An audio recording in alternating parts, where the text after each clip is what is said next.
দেওয়া দান তুমি ঈশ্বরের আশীর্বাদ মনে করে শুনে নাও। তোর হাত খরচের জন্য কিছু টাকা রাখবি তো বাবা? যা হাতে তুলে দেবে আমি তাই নেব মা। চল এবার জামা কাপড় ছেড়ে হাত মুখ ধুয়ে নিবি। চল আমি এবার কিছু মুখে দিবি, সকাল থেকে রান্না করে দিতে পারবি। আমি একার কত করবে মা, আর সখীরা তো এখনো সংসারের কিছুই বোঝে না। তাই বলছিলাম কি মা, রান্না যদি না করতে পারো না আমি না তো উপরে নীলদয় অফিস ক্যান্টিনে খেয়ে নেবো।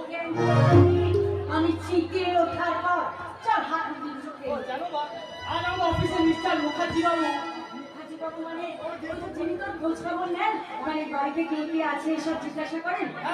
কিছু বলছিলেন? আমাদের অফিসে ব্রাঞ্চ ম্যানেজার মিস্টার মুখার্জি কিছু বলছিলেন? হ্যাঁ বলছিল, গৌরব বাবু আপনার মা আমাকে আমার খুব দেখতে ইচ্ছা। তুই কি বললি? আমি বললাম তাহলে চলুন একদিন আমার সাথে আমাদের বাড়ি। উনি কি বললেন? উনি বললেন চলে যাবো।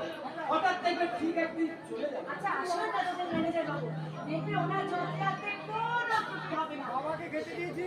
শোকে শোকে আমাকে খেতে দিয়েছি, আর ছোটটা কান্ডে পিন্ডে খাচ্ছে, আর বর্দার খাবার রেডি। বাবা আরে তুই তো দেখছি খুব কাজের হয়ে গেছিস সখী। বল আজকে তোর কি চাই? বলবো আবার একটা বৌদি চাই। কি বললি?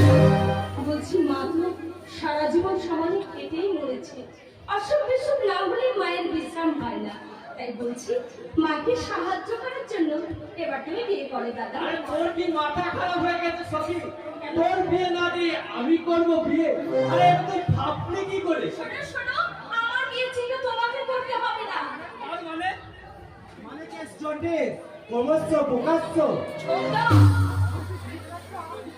অবশ্যই ছোটর একটা চাকরি বাকরি না হলে কিন্তু আমার পক্ষে বিয়ে করা সম্ভব না। করতে হবে না বিয়ে। সুখ যদি কপালে না থাকে কেউ সুখ দিতে পারে না। দেখে যাও তোর বয়সী ছেলেরা বিয়ে থা করে ছেলে মেয়ের সংসার করছে। তুমি বুঝতে পারছো না মা? আসলে বিয়ে করার তোমার ইচ্ছাই নাই দাদা। ইচ্ছা থাকলে এই বয়সে মাকে বাবাকে একটু শান্তি দেওয়ার চেষ্টা করতে। এক সৌরভ, আমার কথা তুমি চিন্তা করো না দাদা। আই প্রমিস কলকাতার এডুকেশন আমি খেলবই, আর চাকরি আমি পাবই। আর কি আমার করিস না বাবা, আমাদের এই সামান্য দাবিটুকু তুই পূরণ কর। তোমার কষ্টটা আমি বুঝি মা, কিন্তু এই যুগে মেয়েদেরকে বউ করে ঘরে নিয়ে এলে তুমি কিন্তু সুখ শান্তি পাবে না মা। হ্যাঁ জানো মা, আমার এক বন্ধু বিয়ে করে একেবারে জড়থল অবস্থা। অথচ বিয়ের আগে ছিল সে দিল খোলা সাদা প্রফুল্ল, আর এখন তার রূপ যেন আকাশে মেঘের মতন কালো। কিন্তু কেন? মরার বৌমা আর এই পুরাতন শাশুড়ি বলিমানা হচ্ছে না। মানে 99টা ফ্যামিলির মধ্যে যা হয় আর তাহলে তো এর ফলে কি তোর আমাকে বিয়ে করে বউ আনতে বলবি? বলবো, তবু বলবো আমাদের বউটি চাই। আর চিরঞ্জন পোকাকে মেনে নিয়ে দিতে হয় দাদা। আর তুমিও যে বিয়ে করে বোর পদসেবা করবে না, এর গ্যারান্টি কি? শোনো, আমার একটা কথা তোরা পরিষ্কার করে শুনে রাখ। এই সূর্য যদি পশ্চিম দিকে উঠে শুনলু তোরা বিশ্বাস করিতে পারি, কিন্তু এই গৌরব চক্রবর্তী বউকে মাথায় করে রেখেছে এটা তোরা বিশ্বাস করিস না। কারণ আমার মা বাবা আমার ভাই বোনকে যদি আমার বউ অশ্রদ্ধা অসম্মান করে সেই নিয়ে আর্থিক সংসার করবে, আমি করবো না। সে আমাদের ভাগ্য, তবে তার জন্য কারোর কাছে আমরা কোনো অভিযোগ করবো না।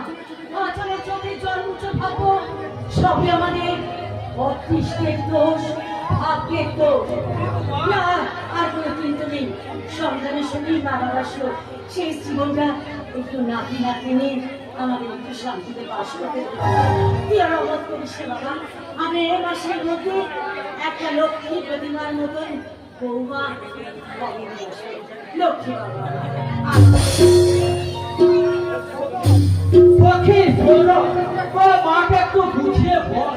দেখ ভাই, সুখে দুঃখে আমাদের দিনগুলো ভালোই কেটে যাচ্ছে, আর শুধু শুধু পরের মেয়ে ঘরে এলে অশান্তি বাঁধবি, তোদেরকে পর করে দেবে রে ভাই। পরের মেয়ে ঘরে এসে ঘরের মানুষদের পর করে দেয় না দাদা, ভালোবেসে কাছে করে আপন করে নেয়।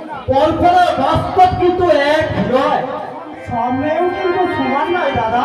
এই যুগে মেয়েদের হৃদয় বলে কোনো বস্তু থাকে না ভাই, ওরা শুধু ভাঙতে জানে, ধরতে জানে। কিন্তু ইতিহাস যে অন্য কথা বলে দাদা। কি বলে? যারা ধ্বংস করে তারাই তো সৃষ্টি করে, অতএব যারা ভাঙতে পারে না তারা সৃষ্টি করতেই পারে না। রাইট স্যার আপনি আমাকে দেখে খুবই আশ্চর্য লাগছে, তাই না গৌরব? কিন্তু আমি তো তোমাকে বলেছিলাম ঠিক সময় ঠিক জায়গায় আমি পৌঁছি। কিন্তু আজকেই তো মাত্র আপনি অফিসে বললেন আমাকে। ভেবে দেখলাম দেরি করাটা উচিত হবে না। কিন্তু এরা এরা আমার ভাই আর বোন। ও এই তোমার সেই প্লেয়ার ভাই মারাদোনা, আর এটা নিশ্চয়ই সত্যি। হ্যাঁ স্যার। আসলে তোমাদের সকলের কথা গৌরবের মুখে আমি এতবার শুনেছি যে আমার সব মুখস্থ হয়ে গেছে। তাই এখানে আসার উদ্দেশ্য আমার একটি বিবাহিত বোন আছে, সেই বোনটিকে আমার দাদার ঘরে চাপাতে চাইছিলে তাই না? তবে এখনো বিয়ে হয়নি, শুধু বিয়ের সম্বন্ধ এসেছে। বিয়ে হয়ে গেলে তো আমাদের কোনো কথাই বলা চলবে না। তাহলে আমি তোমাদের বাবা মায়ের সম্বন্ধে এই কথাই বলতে পারি। অবশ্যই বলতে পারে, কিন্তু আমার একটা অসুবিধা আছে। এই সবে মাত্র 1 মাসের চাকরি, আর আমাকে লেখাপড়া শেখা থেকে আমার বাবা মা একটু ঋণ করে ফেলেছে, আর সেই সমস্ত ঋণ তো আমাকেই শোধ করতে হবে বলুন। তাই তো উপযুক্ত কর্তব্য গৌরব। একটা বিবাহযোগ্য বোন আছে, বেকার ভাই, আর ভালোভাবে বাঁচার মতো এখন একটা বাড়িও নেই। তাই কাজী এই মুহূর্তে বিয়ে করা আমার পক্ষে সম্ভব নয়। দাদা সম্ভব নয় বললে আর শুনছে কে? উনি যখন নিজে আমাদের বাড়িতে এসে বিয়ের প্রস্তাব দিয়েছেন, ওইখানেই তোমার বিয়ে হবে। আর তাছাড়া আসুন আমার সঙ্গে আসুন। আর তাছাড়া যে বাড়ির প্রজাপতি উড়ে এসে তোমার গায়ে বসেছে, সেই বাড়ির মেয়েই হবে আমাদের।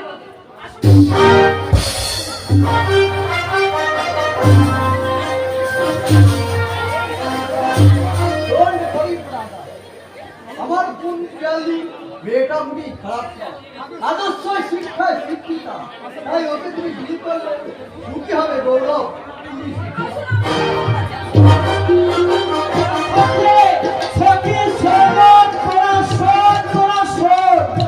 বেকার কথা শোনে ওই মেঘ যখন উঠেছে বৃষ্টি তো নামবে।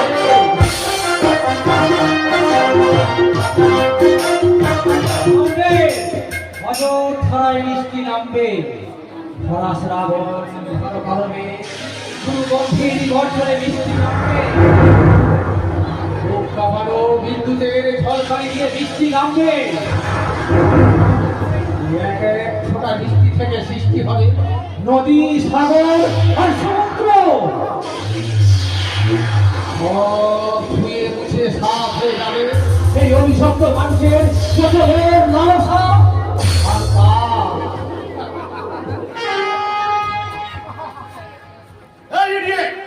এখানে তো চিৎকার করছিস কেন? আমি ঝড়, আমি সাইক্লোন, আমি মহাকালের মহাপ্রলয়, আমি কি পারি না? এটা পাগলামি করার জায়গা নয়। ভয় পেয়েছো ভাই?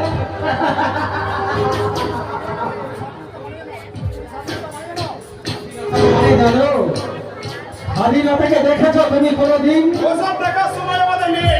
আর থাকবে কেন? তোমরা যে হাজার নেশায় ভক্ত, তোমরা কংস রাজার বংশধর, মির্জাফরের রক্ত বহ।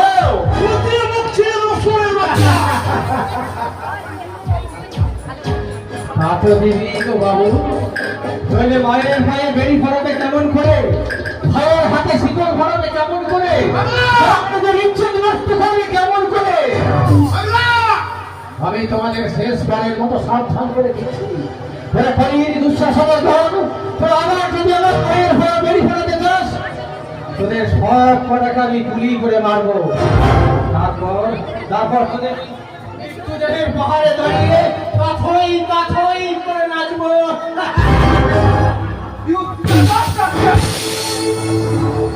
জানোয়ারটা গেটের ভেতর ঢুকলো কি করে? সাড়ে আটটা কেটে বলতে ঢুকলো কি করে তুমি জবাব দাও তেজা তেজালে এই বাংলাটা গেটে বলতে বলো কি मालूम नहीं है बस निकालो जल्दी इसका बाहर निकालो ও তুমি সেই গলির দুর্যোধন না?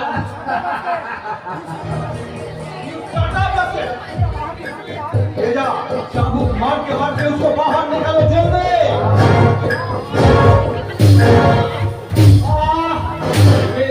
ওরে কলির দুঃশাসনের দল বাপের খালাফতের পূর্ণ হয়েছে তুমি যাবে তোদের বাপের কলি সমুদ্রে উঠান দেবে আসন্ন তাণ্ডবে ডুবে যাবে তোদের এই পাপের ধ্বংস হয়ে যাবি ধ্বংসরা শেষ হয়ে যাবে শেষ হয়ে যাবে আমি হিরস্র মানবিকতায় যদি কেউ হই সজন হারানো শ্মশানে চিতায় তোদের আমি তুলবই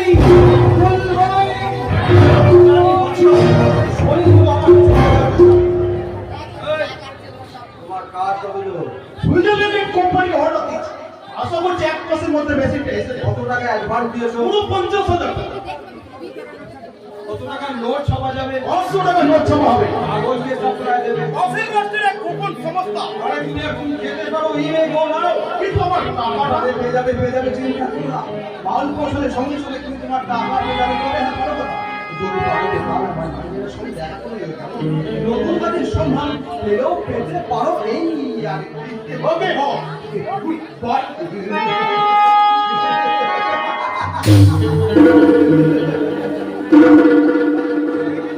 বিজন চৌধুরী যেমন শিয়ালের মতো ধুতো ঠিক তেমনি নিত্যে বাগের মতো ঠিক সময় ঠিক লোকের দ্বারা ঠিক কাজটা গুছিয়ে নেবে তাই আবার আমার হইল না বড় বাবু আপনার ভাইয়ের জন্য আপনার তার ধর্ম সব আশা বলে গেল চি চি চি চি চি চি চি কি হয়েছে বিরাম কিন্তু আজকে নয় বড় বাবু এসে বহুত দিদি তার মানেটা কি ওই যে গানে আছে না পিরিতি কাটালে রাটা লাগলে পরে ছাড়ে না আজকে আমি কি করব আমি ছোট বাবু নাকি পাত্র সব ভোট নিয়ে জানলাম কি জানলে তাই বলো তোমার ভাই একটা অমানুষ হয়ে গেছে দাদা সুজন হ্যাঁ তুমি আমায় দেখেছো হ্যাঁ কিন্তু কেন আরে যেহেতু আমি তোমার বড় ভাই তাই আমার যে কোনো সমস্যা সমাধানের জন্য আমি তো তোমাকে ডাকতেই পারি তাই না তাছাড়া তুমি আমার চেয়ে উচ্চ শিক্ষিত আমার চেয়েও জ্ঞানী জ্ঞান আর শিক্ষা এই দুটোই এক জিনিস নয় দাদা হতে পারে যা সে কথা আচ্ছা তুমি এখন কি করবে ঠিক করেছো শিক্ষকতা করার ইচ্ছা আছে দাদা আমার শিক্ষকতা আমাদের এত বড় ব্যবসা থাকতে তুমি শিক্ষকতা করবে ওসব আমার ভালো লাগে না দাদা হ্যাঁ আর কিছু বলবে হ্যাঁ বলছিলাম ওই পূজারি ব্রাহ্মণ সত্য চক্রবর্তী মেয়েকে তুমি চেনো হ্যাঁ হ্যাঁ চিনি তা ওই মেয়েটার সঙ্গে তোমার কিসের সম্পর্ক ভালোবাসার সম্পর্ক দাদা ছি ছি ছি ছি ছি ছি বড় ভাইয়ের মুখের উপর কথাটা বলতে তোমার লজ্জা হলো না না লজ্জা হলো না কারণ এখানে আসার আগে ওই লজ্জা নামে বস্তুটাকে আমি বাইরে রেখে এসেছি কারণ তোমাদের মতো এই দিনের আলোয় অভিনয় করে রাতের অন্ধকারে শয়তান সাজতে পারি না বলে হ্যাঁ খোঁজ নিয়ে যখন জেনেছো দাদা এটাও তুমি ভালো করেই জেনে রাখো ওই সত্য চক্রবর্তীর মেয়ে ছবি কি আমি বিয়ে করবো দাদা আরে তুই কি নেশা করে এই কথা আমার বাড়িতে বলতে এসেছিস ভাই না নেশা করে নয় তবে এবার থেকে আমি নেশা করে আসবো দাদা কেন রে ভাই কেন তোমাদের মতো নেশা খোরদের সাথে কথা বলতে হলে না একটু নেশা করে আসাটাই উচিত শুনুন সুজন তুই ভুলে গেছিস বিজন চৌধুরী তোর দাদা তুই বিজন চৌধুরী দেখেছিস আসল রূপ তুই নকল রূপ এখনো দেখিস নি তুই জানিস না আমার অন্ধকার জগৎ তুই চিনিস না আমার কালো ইতিহাস যার কথা শুনে সারা কুসুম কোথাও করে খাবে, যার খ্যাত খুঁজের উপর নির্ভর করে এখানকার মানুষের ভবিষ্যৎ, আমি সেই দুজন চৌধুরী। হ্যাঁ, আর এও জানি যে সম্পত্তির অহংকারে তুমি আজ মস্ত দাদা, সেই সম্পত্তির অর্ধেক মালিকানা কিন্তু আমি। আমি কেউ না, দেখি তুই কি করতে পারিস। দাদা, বিষয় সম্পত্তি অর্থ আমি জানতো আমার কাছে তুচ্ছ দাদা, তাই আমার সবকিছু স্বেচ্ছায় তোমাকে দান করে দিয়ে আমি বেরিয়ে যাবো সখীর হাত ধরে বাঁধে। সুজন, সুজন, তবু তবু তুই সত্য চক্রবর্তী মেয়ে সখীকেই বিয়ে করবি সুজন? হ্যাঁ হ্যাঁ দাদা, হ্যাঁ, কারণ সখীকে আমি খুব ভালোবাসি। ভালোবাসা, কিন্তু ভালোবাসা গরিব অপমান কিছু দেখে না রে। কিন্তু দেখ ভাই, আমি জীবনে কাউকে কোনোদিন ভালোবাসতে পারিনি তোর কাছে, তাই বলে আমি তোদের ভালোবাসাকে অমর্যাদা করছি না ভাই। দেখ, ওই সত্য চক্রবর্তী মেয়ে সখীকে বিয়ে করে তুই ঘরে নিয়ে আয় ভাই। আরে ভাই, হ্যাঁ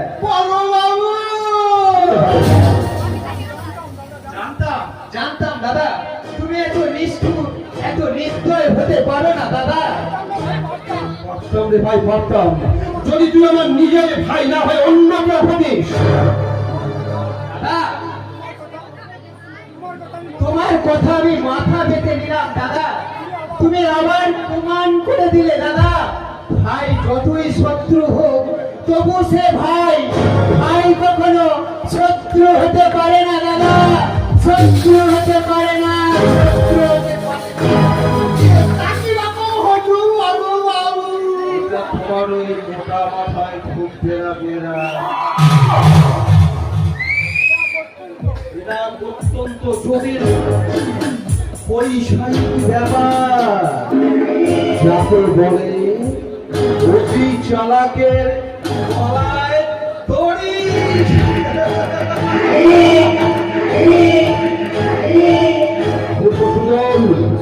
ছোট ছোট নেমার দেখবি ভাই হয়ে ভাইয়ের বুকে কেমন করে বিষাক্ত ছোড়া মারে।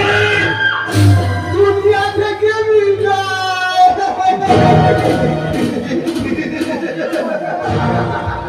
কত রঙ দেখবি বুঝলে, এই গ্রামে তলাতে শুয়ে চুপ চুপ চুপ। আরে আরে কে জানো, আরে কেউ আমি কুসুমপুরে সত্য চক্রবর্তী বড়বাবু। আরে আসুন আসুন আসুন, আপনার মতো সত্য চক্রবর্তী, আপনার মতো পূজারী ব্রাহ্মণ আমার বাড়িতে পায়ের ধুলো দেবে তো আমি কখনো স্বপ্নে ভাবতে পারিনি। কি সৌভাগ্য আমার, তাই না বিরাম? আরে আসুন আসুন। নিতান্ত দায়ে পড়ে আসতে হলে বড়বাবু। দায় কিসের দা? কন্যা দায়, আমার একমাত্র মেয়েকে আপনি যদি আপনার ভাদু বোধ করে ভয় তোলেন, তাহলে গরিব ব্রাহ্মণ ওই কন্যা দায় থেকে মুক্তি পায়।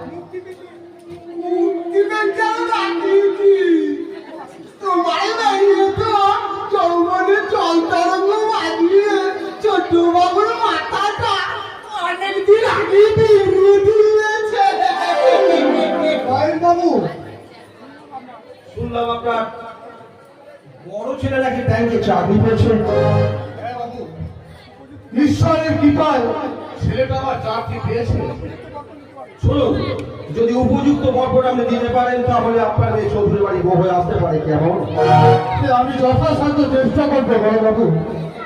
শুনে রাখো চক্রবর্তী, এটাই আমাদের লাউ নয় গো, লাউ নয়, এটা আমাদের বউই নয়। ও পারিবি, তত দাম পারিবে। কিন্তু সুজন বাবাজি, দেখুন, সুজন কি বলেছে না বলেছে তা আমার জানা কোনো প্রয়োজন নেই। চৌধুরী বাড়ির উপযুক্ত বরপট দিতে পারলে তবে আপনার মেয়ে বাড়ি বউ হয়ে আসতে পারবে। তবে হ্যাঁ, কোনো লোক আরম্ভ নয়, কোনো লোক গোপনে বিয়ে হবে সুজন ও সখী। আমি যথাসাধ্য চেষ্টা করবো বড়বাবু। আপনি যদি আপনার আমার মেয়েটাকে আপনি ঘরে তুলে নেন, তাহলে গরিব ব্রাহ্মণ ওই কন্যা দায় থেকে মুক্তি পায়। মেয়ের বাবা না হলে কেউ বুঝবে না এই কন্যা দায়ের কি বিধু না বিদুর জ্বালা। আপনি আপনি আমায় মুক্তি দিন বড় বাবু, আপনি আমায় মুক্তি দিন। মুক্তি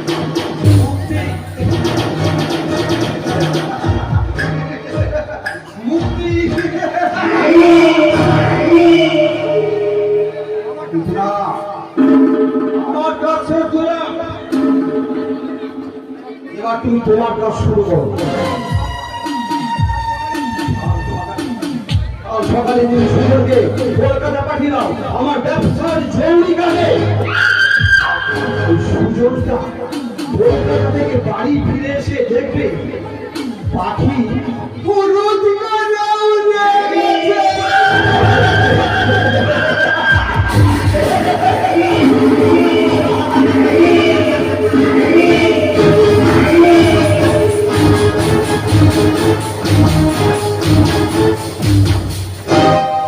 উড়ে গেল, উড়ে গেল। জিনিসটা টাকা গেল নাকি যে একেবারেই উড়ে গেল? 1.5 ভরি ওজনের সোনার হার। আমি ওটাকে খুলে রেখে বাথরুমে স্নান করতে ঢুকেছি, অমনি বেরিয়ে দেখছি জিনিসটা নেই। ও সখী, সখী, বলে আমার হাতটা কোথায়? ও মা, এমন ভাব দেখাচ্ছে মনে হচ্ছে আমার আকাশ থেকে মাটিতে পড়ে গেলে। বলি সোনার হারকে জীবনে চোখে দেখো রে। কি করে দেখবো বৌদি? অভাব অনাটনের মধ্যে 3 ভাই বোন বড় হয়েছি, তাই সোনার হাত দেখার মতো সৌভাগ্য এখনো আমাদের হয়নি। আর দেখানো করতে হবে না, হাতটা কোথায় রেখেছো? আমি সত্যি বলছি, আমি তোমার হার দেখিনি বৌদি। দেখো রে, তবে কি উড়ে গেল জিনিসটা? কোথায় রেখেছিলে আমাকে বলো, আমি খুঁজে দেখছি। হ্যাঁ, তোমাকে আর অভিনয় করতে হবে না। বৌদি, এসব তুমি কি? আমি কর্ণ করে কত খুঁজেছি কিন্তু পাইনি। কত শখ করে ওই হাতটা বৌদি আমার বিয়েতে প্রেজেন্ট করেছিল। আমি কেমন করে আমার বৌদির কাছে গিয়ে বলবো, বৌদি তোমার দেওয়া হাতটা হারিয়ে গেছে? কি বৌদি বলো, আর কি করে হারাবে বলো? আমাদের নিজেদের জিনিস কে চুরি করে নেবে বলো? কোথায় রেখেছিলে আমাকে বলো, আমি খুঁজে দেখছি। এখন আমি বেশ বুঝতে পারছি ওটা আর কখনো কোনো দিন পাওয়া যাবে না। আচ্ছা, অফিস থেকে বাড়িতে ফিরে আসো, তারপর আমি দেখাচ্ছি মজা। আমার সোনার হাতটা যদি না পাই। পেয়েছি, পেয়েছি বৌমা, পেয়েছি। জামা কাপড় কাচতে গিয়ে এই একটা হার আমি পেয়েছি। এই নাও। কোথায় গেল? তোমার এই গোড়ালি পর্যন্ত জামাটা পরে আটকে ছিল মা। কাকা, আর নেকামো করতে হবে না, আমি সব বুঝেছি। সামনে আর তোমাদের মাছ রাখতে হবে না। জিনিসটা তো কষ্ট করে আমি চেঁচামেচিটা করলাম বলে তাই তো আমি এই হাতটা পেলাম। না হলে যেটা কার গলায় উঠতো বুঝতে আমার এত বাকি নেই। মা, চুপ কর। বৌদি পোকার উঠছে, চুপ কর। আর কতদিন সহ্য করে থাকবো? শুনে মা, আমাকে চোর অপবাদ দিয়ে গেলেন। বলুক না, ভগবান তো জানেন তিনি বিচার করবেন, কিন্তু তুমি বিশ্বাস করো মা, আমি সত্যিই ওই হার দেখি। আমাকে বাড়িতে দাও, আমি রোদে মেলে দিই না। আপনি তোর কাজ করতে যান, পান্তের চুল বসলেই বৌমা আবার বকাবকি করবে। ওকে কি মা, বৌদি তোমাকে লজ্জাজনক জিনিসটা কাজটা দিয়েছি, এটা কি সে নিজে বেঁচে নিতে পারে না? ছেলে বলে সংসারে থাকতে গেলে এগুলো করতেই হয় শুনি। আর নোংরার কথা বলছে, যে মা নিজের মুখে খাবার পেয়ে ছেলে পায়খানা পরিষ্কার করেছে, সেটা ছেলে করে রং মাস পরিষ্কার করবে, কিন্তু তো লজ্জার কিছু নেই। আর সারা জীবন নোংরা না কাটে মাদের জীবন চক্র আর খুব পয়নারি চক্র। আজ দাদা অফিস থেকে বাড়ি আসো, এই অন্যায়ের জন্য আমি বিহিত না করে চুপ কর। তোমাকে চুপ কর, এখন সহ্য করতে নেই, কারণ 2 দিন পরে করছি বিয়ে। তাই বলে বড় লোকের পেটে যা ইচ্ছে করে যাবে, যা ইচ্ছে করে যাবে, সব আমাদের মুখ বুঝে সহ্য করতে হবে। সহ্য করতে হবে, কারণ এই বড় লোকের পেটে স্বামী করায় আমাদের দুবেলা দুমুঠো খাওয়া জুটছে, তোর বিয়ে নির্ভর করছে। অন্যায় হজম করে তুমি তিল তিল করে পড়ো। সখী রাগ করে চলে গেল, কিন্তু ও জানে না এটাই সংসারের নিয়ম। ছেলের বিয়ে দিলে মা বাবা ভাই বোন সবাই হয়ে যায়।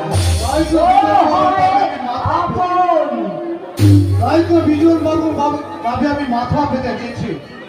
সুজন আমাদের পর করে দিলেও নিশ্চয় সখীকে ভালোবেসে আপন করে নেবে। তুমি দেনা পাওনার কথাটা বড় কাকে শুনিয়েছো? বড় খোকায় তো আমার অন্ধের দোষী, ওকে না শোনালে কাকে শোনাবো? শুনে কি বললে? শুনে বললো বৌমায়ের সঙ্গে একটু আলোচনা করে দেখি। আচ্ছা মমতা, যে ছেলে বিয়ে করতে চাইছিল না সেই ছেলে বিয়ের 1 মাস পরেই বৌমার সঙ্গে আলোচনা না করে উত্তর দিতে পারছে না, এর কারণটা কি তুমি বলতে পারো মমতা? আমরা যে হিরে কিনতে গিয়ে জিরে কিনে নিয়ে এসেছি। লক্ষ্মীর আরাধনা করতে গিয়ে আমরা অলক্ষ্মীকে বরণ করে ঘরে তুলেছি। মাগো মা, তোমার ওই লক্ষ্মীকে তুমি আসলে বেঁধে রাখো মা। এই তো বাবাও আছে দেখছি।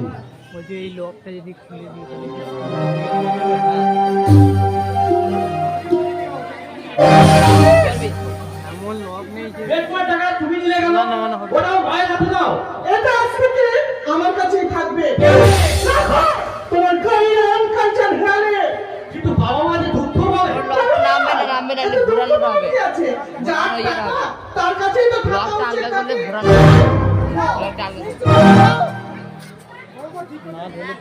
বৌমা ঠিক কথাই বলেছে গৌরব, আজ থেকে টাকা পয়সা সব বৌমার কাছেই থাক। কিন্তু না না না না না, কোনো কিন্তু না। এটা আবার কিন্তু কিন্তু কি আছে? শোনো, তোমার ওই হাতটা তুমি ডেটল দিয়ে ধুয়ে এসো, তোমার সঙ্গে আমার কিছু সিক্রেট কথা আছে। কেন? ও বাবা, কেন মানে? তুমি এই একটু আগে তোমাদের এই দেবদেবী গঙ্গা পার হাত দিয়ে প্রণাম করলে, সেটা খেয়াল নেই? তুমি কি ভুলে গেছো যে এই নোংরা পায়ে কোনো ডেঞ্জারাস পয়জন থাকতে পারে? আপনি তুমি জানো না? চুপ করুন। ছেলেকে শিক্ষা না দিয়ে আপনি তো পা দুটো একেবারে বাড়িয়ে দিচ্ছেন। এই এই এই বাবা, তোমাকে ফাটার আমি বলে যাচ্ছি, শোনো, এখনই এই মুহূর্তে তুমি ভালো করে ডেটল দিয়ে তোমার হাতটা ওয়াশ সরাবে। আর তা যদি না করো, তাহলে হাত থেকে আমাকে তোমার কাছে আমি টাচ করতে দেবো না একদম। যত দিন যাচ্ছে বৌমার সভ্যতার মুখস্থ যেন খোলস ছেড়ে বেরিয়ে আসছে। বৌমা আমাদের ঘরের লক্ষ্মী, তবু কেন জানি না বৌমা আজকাল আমাদের সহ্য করতে পারছে না। এখনো তালি বাজে না মা। তোমরা যদি পিয়ালিকে ঠিক একটু মাইন্ডে পাচ্ছে, আশা করি পিয়ালি ব্যাপারটা এত রুক্ষ হয়ে যাবে। আর ভালো কথা, তোমার সখীর বিয়ের জন্য যে টাকা আমাকে সংগ্রহ করতে বলেছিলে, সেই টাকা আমি অনেক চেষ্টা সংগ্রহ করতে পারিনি। তাহলে তাহলে সখীর বিয়ে হবে, নির্ধারিত লগ্নেই সখীর বিয়ে হবে বাবা। টাকাটা নাও দিতে পারে, তাহলেও সখীর বিয়ে হবে। আমাদের শেষ সম্বল এই বাস্তু ভিতরে বিক্রি করে আমরা টাকার সন্ধান করবো বাবা। কিন্তু যেখানে ভালোবাসার বিয়ে, সেখানে টাকার প্রশ্ন আসছে কেন? আর সুযোগ তো আমরা অতি ভদ্র রুচিবান ছেলে বলে জানতাম, কিন্তু তার মতো ছেলে আজকালকার দিনে এই বনপথে বিশ্বাসী তা কিন্তু আমার জানা ছিল না। গৌরব, ওটা সুজনের দাবি নয় গৌরব, ওটা বিজন বাবুর দাবি। খরচ বাবুর 50,000 টাকা দিলেই চলবে। তাছাড়া তোমরা যদি দিতে না চাও আমাকেই সেটা ব্যবস্থা করতে হবে। তাছাড়া সখী শুধু তোমাদের বোন নয়, সে তো আমারও মেয়ে। তোমাদের থেকে আমার দায়িত্বটা অনেক বেশি। আমার দায়িত্ব কিন্তু কম নয় কাকা বাবু। কে মধু? হ্যাঁ কাকা বাবু, হ্যাঁ। সখীর বিয়ের খবরটা শুনে আমার লোভা সামলাইতে পারলাম না, তাই তো দুদিন আগেই চলে এলাম। বলুন কাকিমা, আপনার শরীর কেমন আছে? বাবা থাক, নোংরা পায়ে হাত দিয়ে আর তোমাকে প্রণাম করতে হবে। সকালের আপনারা সারাদিন গঙ্গা জল কাটা দিয়ে আমাদের কাজ, তাতে কিছু হলো না। আর গুরুজনের পায়ে হাত দিল ওইজনের ভয়। মানো, গুরুজনের পায়ে দিল বিষ থাকে না, থাকে লুকোনো আশীর্বাদ। কিন্তু আমাকে প্রাইমারি স্কুলে পারলে বন্ধু, এখন আমার সঙ্গে কথা বলছো না কেন বন্ধু? কেন তোমরা ব্যাংকের চাকুরি আর আমি হকার বলে?